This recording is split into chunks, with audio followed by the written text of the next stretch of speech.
Bienvenidas, bienvenidos a la cuarta sesión del curso Historia de la Filosofía 6, Kant y el idealismo alemán, como se llama en el programa del Colegio de Filosofía de la Facultad de Filosofía y Letras. Habíamos quedado de revisar entonces el día de hoy la estética trascendental. Como siempre, este video es una ayuda para su lectura y de ninguna manera la sustituye. Vamos a dar algunas claves de lectura de la estética trascendental. Entonces, lo primero que quiero decir es que no se puede enfatizar demasiado la importancia de esta sección de la crítica de la razón pura, la estética trascendental. No lo podemos enfatizar demasiado para el proyecto entero de la crítica de la razón pura, como una crítica a la metafísica. Recordar, ustedes ya leyeron los prólogos y las introducciones, recordar el segundo prólogo y recordar la expresión un poco hiperbólica de Kant acerca de su obra como una revolución copernicana. Justamente esa revolución copernicana entera estriba, si recuerdan, B16-17 romano, la revolución copernicana estriba en el descubrimiento de un aspecto no empírico de la sensibilidad humana. Esto es la intuición pura. Y eso es lo que va a ser examinado, la intuición pura, es lo que va a ser examinada en esta ciencia filosófica especial que Kant llama la estética trascendental. Es un examen radical y a fondo de esta llamada facultad cognoscitiva. Dos ejes clave de toda la obra y quizá también de la filosofía kantiana entera se perfilan en la estética trascendental. Uno de ellos es la heterogeneidad, como se ha venido llamando recientemente, es decir, la diferencia de naturaleza entre el intelecto o el entendimiento, por un lado, y la sensibilidad, por otro. Esto lo veremos, a diferencia de las tradiciones modernas previas. Kant hace un corte radical entre lo que pertenece a la sensibilidad y lo que pertenece al entendimiento. Son dos funciones, como nos dice también en la introducción a la lógica trascendental, que no truecan sus funciones. Hablaremos mucho más de esto. El otro eje, que también se prefigura de una manera muy importante en esta sección, en la estética trascendental, es la llamada humildad epistémica. Es decir, la idea de que a los humanos no nos es dado conocer las cosas tal y como son en sí mismas, sino solamente los fenómenos, los objetos particulares en espacio y tiempo. Esto también tendremos oportunidad de verlo y espero al final de esta charla podamos prefigurar un argumento en relación solamente con el espacio, pero algo correspondiente se podría decir en relación con el tiempo, según el cual el espacio no es una cosa ni una relación entre cosas, sino una condición subjetiva de la sensibilidad. Y esto por cuanto se refiere a el idealismo, ¿no? El idealismo llamado trascendental, que recientemente se le ha reformulado como una posición de humildad epistémica. Bien, entonces lo primero que hay que advertir al entrar en la lectura de la estética trascendental es que el término estética se refiere a, digamos, esa expresión griega, aesthesis, y que tiene que ver con lo que sentimos, lo que se siente de los objetos. No tiene que ver, como un posible anacronismo, no tiene que ver con la estética entendida como algo así como una teoría del arte. No habla aquí del arte. En otras obras, en una obra previa a la crítica, las observaciones sobre lo bello y lo sublime, y también en la crítica del juicio, en la primera parte de la crítica del juicio, encontraremos algo así como la teoría estética de Kant en sentido contemporáneo, es decir, lo que para él es la analítica de lo bello y lo sublime y otras cosas muy interesantes que vamos a ver en su momento. pero lo que me interesa destacar en este momento es que la estética trascendental de la crítica de la razón pura nada tiene que ver con eso. Tiene que ver con lo que se siente, ¿no? Entonces, y el adjetivo trascendental, ya veíamos la otra vez de la introducción, a propósito de la observación de un compañero, que llamo trascendental, no tanto al conocimiento de objetos, sino a nuestro modo de conocerlos, en tanto que ese modo ha de ser posible a priori.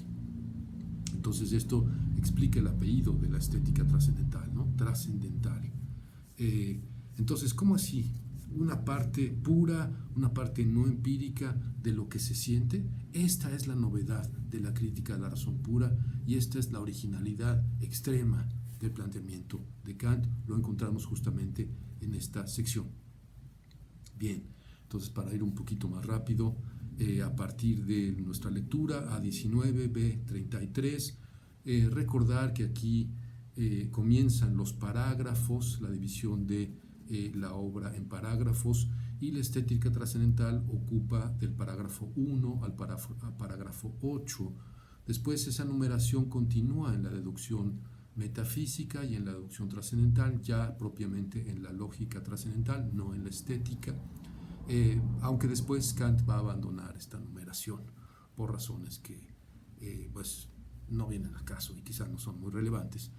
Ahorita lo relevante es que ocupa los parágrafos 1 a 8 esta sección de la estética trascendental.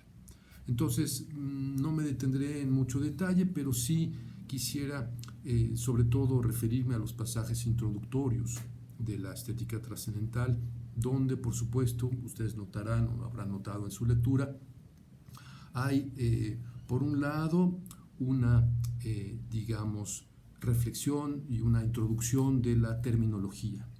Por ejemplo, nos habla de sensación, de intuición, de fenómeno, nos dice qué va a entender por estas expresiones en la estética trascendental y a lo largo de su obra entera también, ¿no? Hay, por cierto, una serie de diccionarios sobre la terminología de Kant que están disponibles en internet si los quieren ustedes checar. Nunca viene mal, no está de más. Pero ahora vamos a ver un poquito la terminología tal y como la presenta en la estética. Por otro lado, además de esta terminología, tenemos la ubicación de la estética trascendental. Y adelantando un poquito, esa ubicación tiene que ver con esta ciencia especial que no se confunde con la lógica, que no se confunde con la parte analítica de la lógica y que tiene que ver con un doble ejercicio de abstracción, como habrán notado en el texto. Ya comentaremos un poquito más a continuación, pero permítanme leer del segundo párrafo de la estética trascendental en la traducción de Pedro Rivas.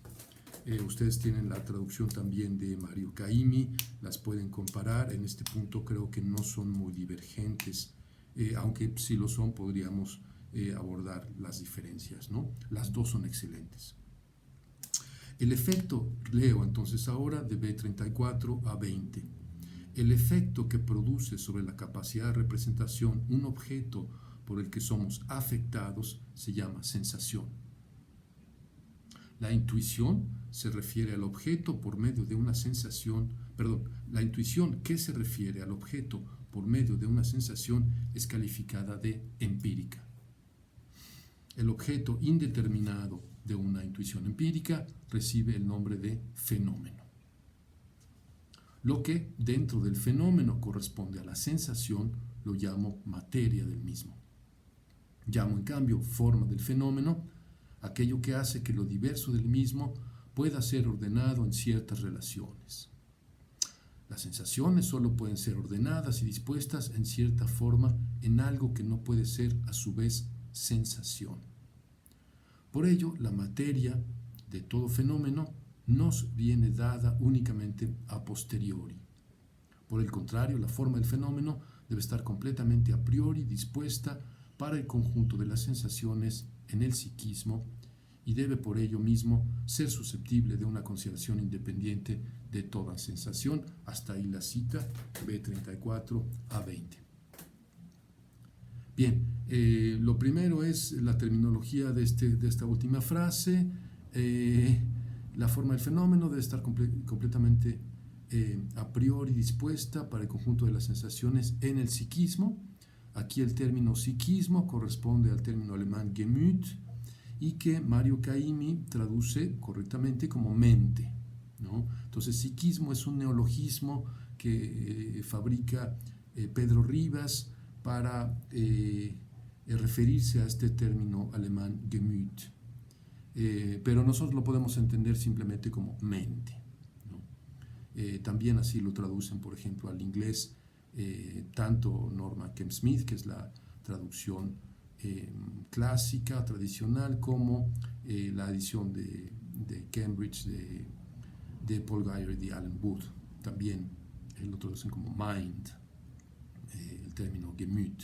Entonces, bueno, para que no haya digamos, palpitaciones o hiperventilaciones por este término psiquismo, no necesitamos preocuparnos por él. Pero regresando, entonces, nada más, sensación, noten ustedes, sensación se distingue de intuición, ¿no? Esto es muy importante. Y grosso modo, entonces, la sensación es un efecto, ¿no? ¿Es un efecto de qué? Bueno, de los objetos que impactan nuestra mente, ¿no? Así de directo y de sencillo, entre comillas, ¿no? Pero se distingue de la intuición. Entonces podríamos decir, ¿no? Dice, la intuición que se refiere al objeto por medio de una sensación es calificada de empírica, ¿no? Vamos a ver que la estética trascendental no se ocupa de las intuiciones empíricas.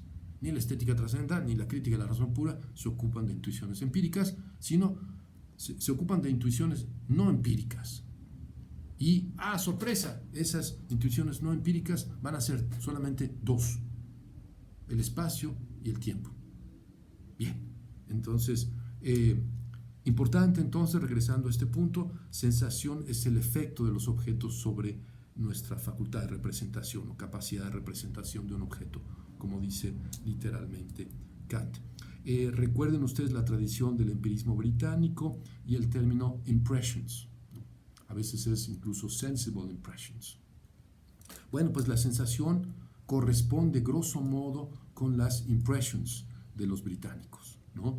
Y recuerden, por ejemplo, la idea lockeana de que pues nuestra mente, vea que va a ser criticada y todo, ¿no? Pero la idea de que nuestra mente es algo así como una especie de tabula rasa, ¿no? Como un trozo de cera sin marcar, y entonces los objetos que impactan nuestra mente dejan una huella en ese trozo de cera o en esa tabula rasa, por ponerlo de esa manera. Entonces, esto es la sensación kantiana.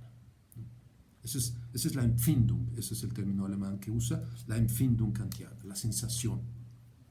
Es el efecto que deja en nuestra sensibilidad como capacidad de representación humana, específicamente humana, el objeto, o los objetos que captan nuestra atención a través de los sentidos, desde luego, ¿no?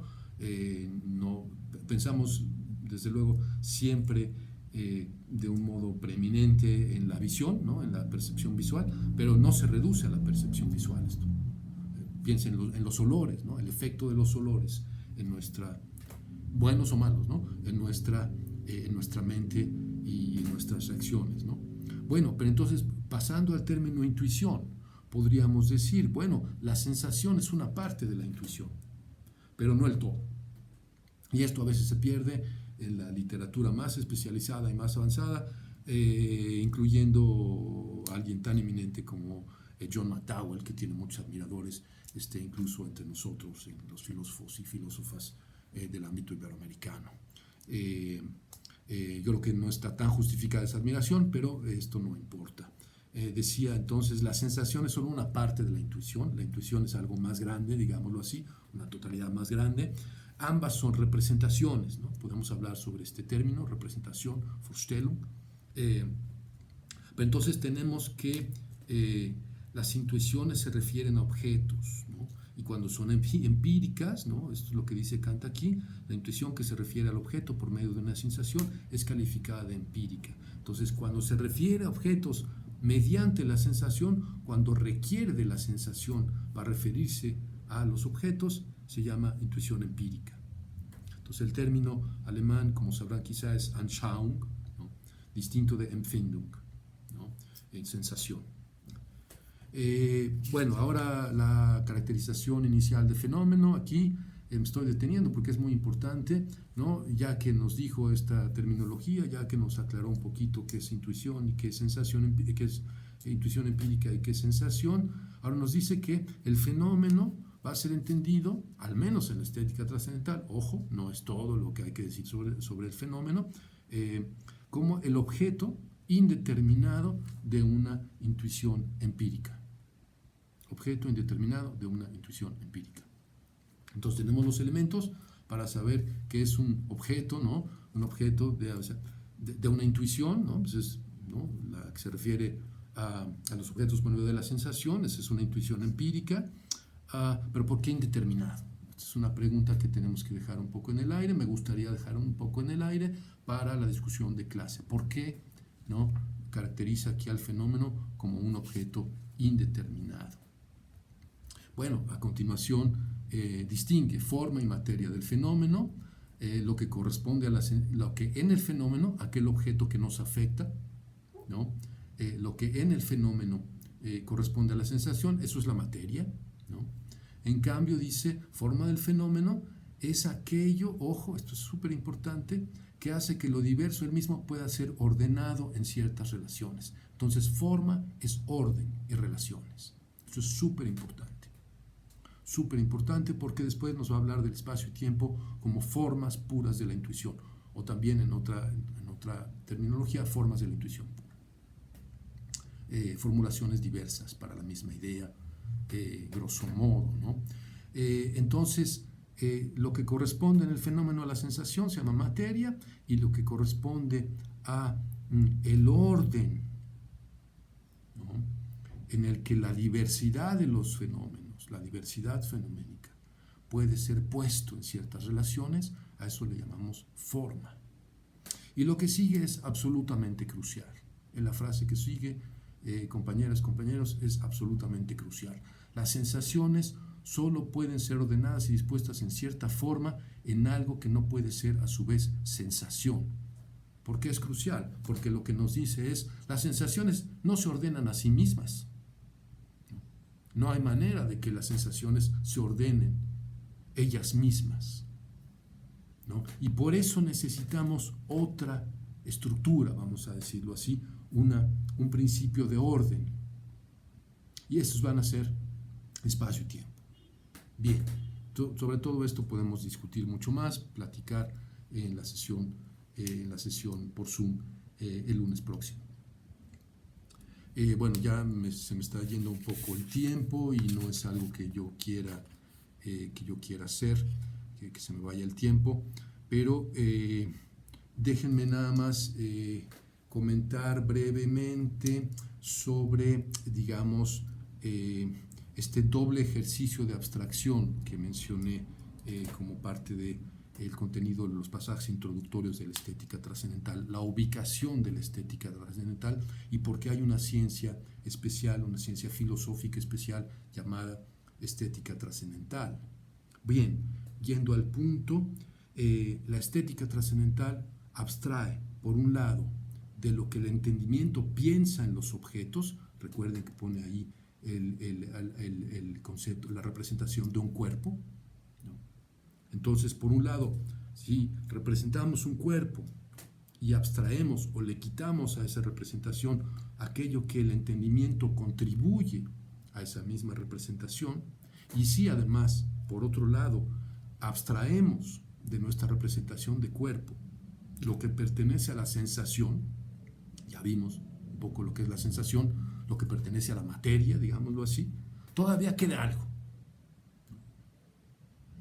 Todavía queda algo. Y dice así, me queda algo todavía de la intuición empírica, de esa intuición empírica, que ya no va a ser empírica, realmente, ¿no? Dice, la extensión y la figura. Ambas pertenecen a la intuición pura. Leo de A21, B35. Ambas pertenecen a la intuición pura y tienen lugar en el psiquismo o en la mente como mera forma de la sensibilidad. Aquí llegamos a roca sólida. Mera forma de la sensibilidad. Incluso prescindiendo del objeto real de los sentidos o de la sensación. Entonces es este doble ejercicio de abstracción. Por un lado, lo que el entendimiento contribuye al pensar un objeto tal y como el cuerpo, como un cuerpo, y por otro lado, ¿no?, le quitamos o abstraemos lo que pertenece a la sensación, es decir, al efecto que nos produce al percibirlo, al intuirlo, el objeto en nosotros, en nuestra mente. Lo quitamos. Todavía queda algo, dice Kant. Esto no lo había visto en la tradición previa. ¿Y qué es lo que queda? La intuición pura. La intuición pura como principio de orden, ¿no? Como principio de orden, como principio formal, ¿no? Y bueno, ustedes pueden ver la continuación del pasaje, ¿no?, que redunda en este doble ejercicio de abstracción con el que se ubica y con el que de alguna manera Kant está motivando lo que viene a continuación en el resto de la estética. Encontramos entonces a partir del parágrafo 2 la exposición, como Kant las llama, la exposición tanto metafísica como trascendental del espacio y lo correspondiente al tiempo, exposición metafísica y trascendental del tiempo, seguida por observaciones generales. Es un pasaje bastante breve, pero muy sustancioso. Entonces hablaremos más sobre esto. Por lo pronto, pues vamos a parar ahí este video. A continuación vamos a dar un ejemplo del argumento del espacio, cuya conclusión es que el espacio es una condición subjetiva de representación de objetos externos y no es una propiedad de las cosas ni una relación entre las cosas. Entonces, bueno, esto es dicho nada más de manera anticipatoria. El próximo video vamos a reconstruir brevemente este argumento.